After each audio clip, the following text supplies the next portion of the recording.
used to work on a small team for a division of a multinational company. We used to primarily be staffed by what were called old-timers.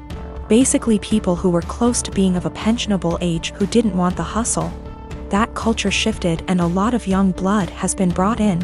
I formerly worked there and was given a lateral move out. A colleague, Tina, still works there. Recently an opening for director came up and Tina came to me for help.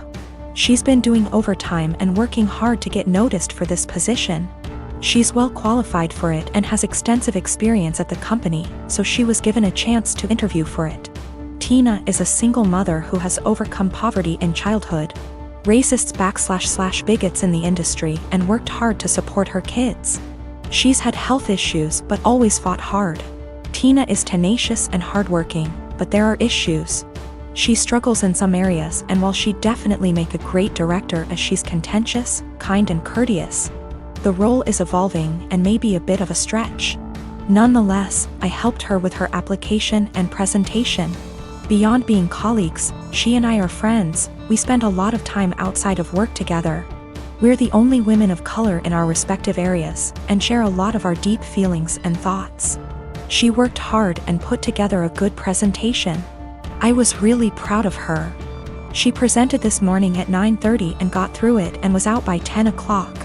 Most of the other applicants were internal and interviewed yesterday, but one person was recommended by a senior VP in a different department.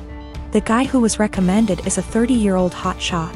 I think he may actually be in his late 20s. He will soon graduate from an Ivy League MBA and is the definition of corporate style. They gave him a last-minute presentation slot immediately following Tina. I attended all of the presentations. I am not on the hiring committee, but was there to support Tina and see how the presentations went. When the hotshot gave his presentation, it wasn't even close.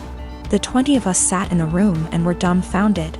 Not only was his presentation visually appealing, but he noticed details none of us ever did, and he developed a pitch that was so innovative that our AVP asked to use a tagline he created. His technical analysis was so spot on that it was spooky. He understood issues facing our business unit without having to be told and had ready solutions to solve the problems. Questions they asked him were more about how he'll do things when he takes over the role. It was made very clear to him that this was his job, and they even provided an unofficial tentative start date. It is very clear that he understands the industry and his past experiences, such as professional work experience as well as winning top case competitions and academic awards, prepared him very well. The presentations were in totally different leagues. After he finished, he made a self-deprecating joke and took questions. He thanked us and left. We all sat there for a minute chatting when the AVP very loudly told the HR director to offer significantly above the salary and hammer out a start date immediately and get a contract signed. The VP who recommended him knew him from the MBA program, as the VP is a case coach there. He said he'd be his reference, and they are skipping all the formalities and going right to the offer. Tina has no idea. She was so happy with her performance, and she's sure she nailed it. She did well, about as well as the other candidates, but this guy is out and out in a different league. Just based on that, I too would hire the other guy. She's sitting on cloud 9 at her desk and planning a celebratory dinner to celebrate her performance. She was told decisions would be made in a couple of weeks. At this rate, it's likely she'll be informed that she didn't get the job well before 5 p.m. I really don't know what to do or say. If she asks, should I be honest about this guy's presentation? Should I avoid her the rest of the day? I want to support her, but have no idea how to even begin talking to her. I am 18 years old male. I'm a high school senior and proposal season is currently in full swing. I was in my AP Chem class when suddenly an entourage of people entered my classroom with a disabled girl. She has cerebral palsy, that I know. I first saw the posters and the bouquet of flowers she was holding and thought, "Aww, that's sweet of her." Then they revealed the posters and I read my name and was completely taken aback. I literally almost had a anxiety attack. I didn't know what to say at all, and the entire class was cheering and people even started filming. I was straight up frozen for a minute and I could feel myself burning up with embarrassment. Of course I wanted to say no, but since it was so public and everyone was waiting for me to say yes, I did and hugged her. Everyone clapped including the teacher, and I was mortified. One of my buddies asked me if I was okay. Afterwards, since apparently I looked like I was gonna burst into tears, and I told him I literally did not expect that at all, and I didn't want to say yes. He suggested that I go find her after school or something and explain that to her, and I agreed. Now, this girl is really nice. We had a class together last year and sat next to each other for a majority of it and talked quite a lot. I would say we were friends then, but we haven't spoken more than 2 times this school year, so we've definitely drifted apart. That's why I was completely shocked when she sprung the prom asking on me. Usually, people have their friends make sure that the other is at least aware before doing the asking to prevent situations like this. I was contemplating if I should just bite the bullet and go with her, but decided I just couldn't because it is my senior year prom and I was already starting to plan my asking. There's this girl that I've liked for a couple of months now, and I recently heard from my friends that she likes me back, so I was gonna ask her. So I ended up going to the special ed classroom after school where I found her and asked if I could speak to her outside. I told her everything and how I really appreciated the gesture. But I was already planning on asking my crush to prom, and she was crushed. She started crying really loudly and asked me why I couldn't have just said no, and I said that I didn't want to embarrass the two of us in front of all those people. At this point, one of her aides came out to check on us since she could hear the crying, and the girl told her aide what happened, and she straight up glared at me and said, "That's not okay." Now I feel like absolute shit. I, 29F, dated a guy Joe, 30M, for 3 months before he left me to go back to his ex Kim, 30F. Right after we broke up I found out I was pregnant, and now I'm at 24 weeks. I let him know and he was ecstatic. Turns out his girlfriend had fertility issues and would likely never be able to get pregnant naturally, and he has always wanted to be a father.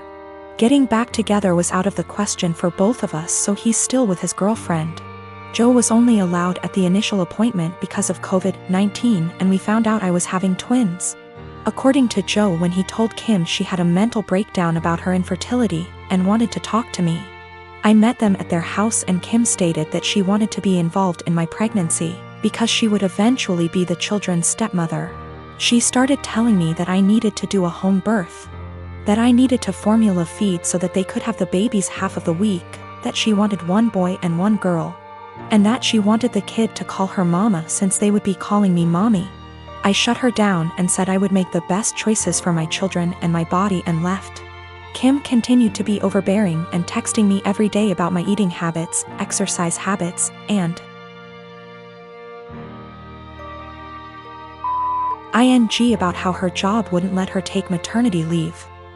At the virtual genetics counseling appointment, she attended instead of Joe and took over the whole meeting trying to talk about her family history, which wasn't relevant. When it came time for my 20-week level 2 scan, they allowed me 1 guest, and Joe suggested I take Kim instead of him, which I refused to do. Joe did end up coming, and he found out the gender because I wanted to keep it a surprise for me so we could throw a gender reveal party. I put a pregnancy announcement on my social media, and then she put up an announcement saying they were expecting twins, the non-traditional way, and how blessed she was. I was irritated, but I kept my mouth shut. Then she threw a gender reveal party and posted it on social media. I wasn't even invited. She also announced that she's having a baby shower. I commented on her posts and told her to stop treating me like a surrogate, that the kids weren't hers, and that Joe didn't have any claim or custody of the kids until they are born. I then called Joe and reiterated all of this and stated that I would not be seeing either of them until we went to family court, and that my mother would be my birthing partner. He and Kim and some of her friends and family are saying I'm an asshole, and her mother even called and insisted I give her one of my babies. Like, this is the Parent Trap? I'm definitely getting a lawyer ASAP. Y'all have scared the shit out of me, but I'm happy you did. We used condoms because I do not react well to hormonal birth control, and I had to wait to get a non-hormonal IUD because of other medical issues. The Thursday I posted this, I went to the police and they stated that there was nothing they could do because a crime hadn't been committed. In my state, orders of protection are criminal or family, so I was able to get one against Joe. On Friday, I did get a lawyer and they let me know in my state there was nothing I could do as far as custody before the babies are born. So I will be leaving my state soon to ensure that this isn't my baby's home state and I can't be charged with anything. Kim came to my job, damaged my car, and broke a bunch of office windows. I work with kids, so she was arrested for not just the criminal damage and trespassing but also child endangerment, so hopefully, that works in my favor. Also, if Joe did it on purpose, I don't think Kim knew.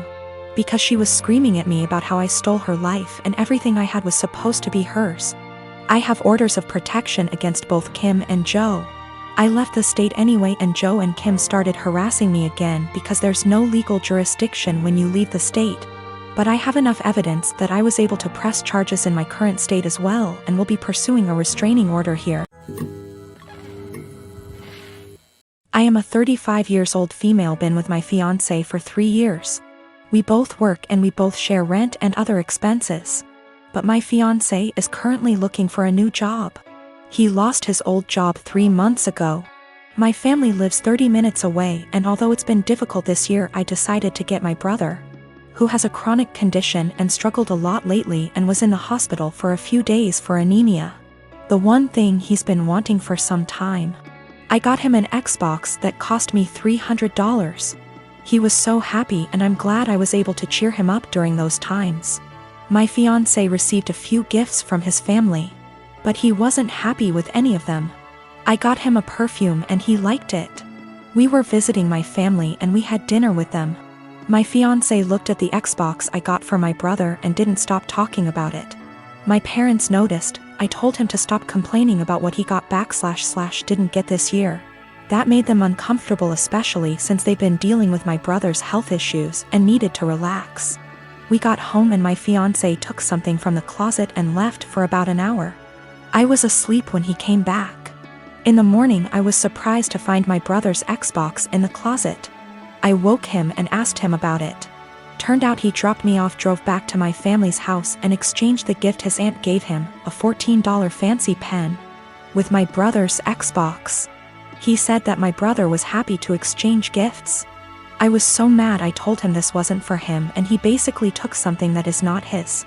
Not to mention a pen for an Xbox, that's ridiculous. He told me that maybe I shouldn't have spent $300 while trying to pay for rent. I told him as long as I can pay rent, that's not a problem. And that he needs to find a job if he thinks my money isn't enough. I called my mom and I found out that they didn't actually exchange gifts. My fiancé pressured my brother into giving him his Xbox.